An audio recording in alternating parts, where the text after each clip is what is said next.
or you're somebody who has to program or do some other stuff like that, I think, to be honest, the most part, you're going to be getting a solid experience from this thing. It just kind of comes down to what you want from this device. You know what I mean? If you're trying to, do the craziest amount of gaming and do some insane video editing and all that stuff, I think you'll be okay. But it may come to a point where it may not be the best performing MacBook for that day and age. And what I mean by that is, with the newer type of MacBooks, with the M1 MacBook Air, that is a no-brainer. That is a solid MacBook for pretty much anyone. Like, I would recommend that to anybody. But with this MacBook Air, it doesn't have a fan, so it may thermal throttle on you. It's not guaranteed, but it may happen. And if you only get that 4GB of RAM option, you're not going to have that insane of a performance if you're a, workhorse. If you're somebody who wants to just use a MacBook for literally everything and just, everything at all, you may run into some problems there. But if you look at it the other way, and if you look at it as a MacBook, that you're just kind of going to do some light tasks on, if you're going to do something like that, I think this MacBook is going to be perfectly fine there. But if you're trying to get some crazy performance from this thing,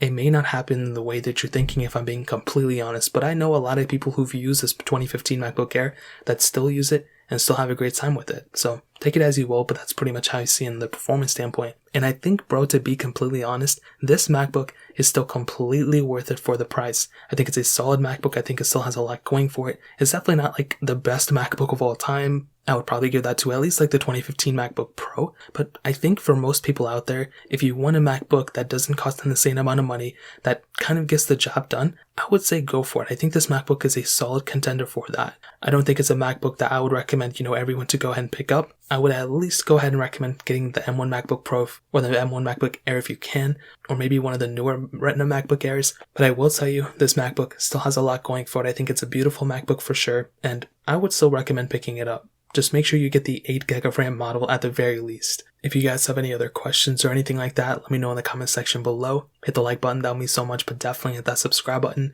Every single subscriber that we get really does count, so it means so much if you guys get that. Also check out the other links down in the description as well. My Twitter, my Instagram, my other channels. More importantly than everything else, I love every single one of you guys. Hopefully I'll catch you guys in the next video. Peace out till then.